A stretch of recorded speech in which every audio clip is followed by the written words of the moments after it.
Il était une fois un roi et une reine qui avaient une fille d'une grande beauté. On disait qu'elle était la plus belle princesse que le monde ait jamais connue. Mais cette princesse portait un étrange malheur. Elle ne riait jamais.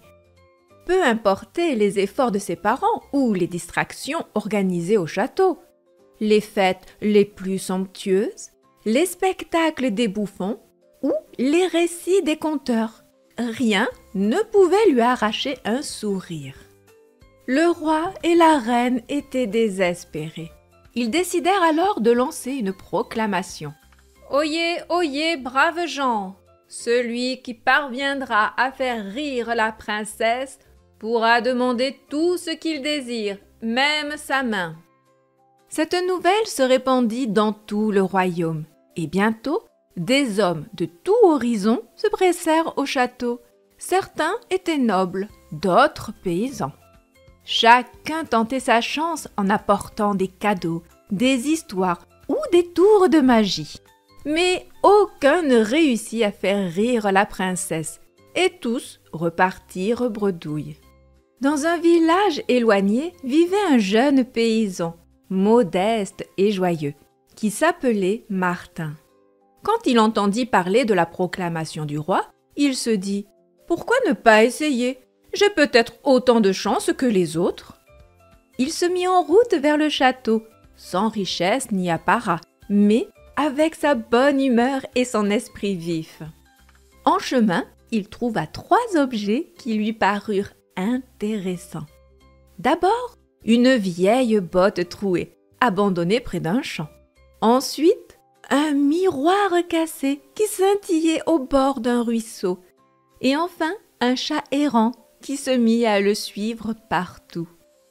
Martin ramassa la botte et le miroir et laissa le chat l'accompagner. « Ces objets ne payent pas de mine, » se dit-il, « mais peut-être qu'ils me seront utiles. » Quand Martin arriva au château, les gardes hésitèrent à le laisser entrer. « Encore un fou qui veut faire rire la princesse !» dirent-ils en riant. Mais Martin leur répondit calmement. « Le roi a promis à tous une chance. Laissez-moi essayer. » Le roi, curieux de voir ce jeune homme simple, lui permit de se présenter devant la princesse. Martin entra dans la grande salle où la princesse était assise, entourée de ses dames de compagnie. Elle portait une robe somptueuse, mais son visage était fermé, presque triste. Elle attendait sans grande conviction ce nouvel essai. Martin commença par sortir la vieille botte trouée et la montra à tout le monde. « Voici une botte magique, dit-il. Elle est si trouée que l'eau passe à travers, mais elle ne mouille jamais les pieds. » Il fit semblant d'essayer de marcher avec la botte, trébuchant et glissant.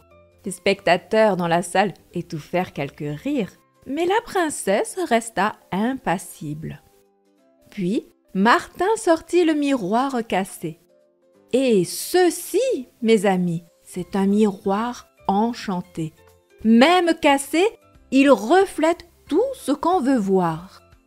Il s'amusa à se regarder dans les morceaux du miroir, faisant des grimaces absurdes. Certaines dames de compagnie pouffèrent, mais la princesse ne broncha toujours pas. Enfin, Martin prit le chat errant dans ses bras. « Et maintenant, voici mon dernier atout, » dit-il. Il posa le chat sur la table et déclara « Ce chat est un chevalier courageux.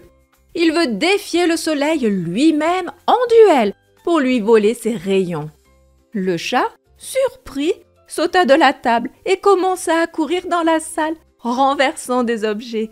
Martin fit semblant de le poursuivre, trébuchant et tombant de façon comique.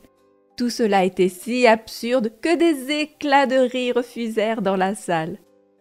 Soudain, la princesse éclata de rire. Un rire clair et joyeux, comme personne ne l'avait jamais entendu auparavant. Elle riait si fort qu'elle en avait les larmes aux yeux.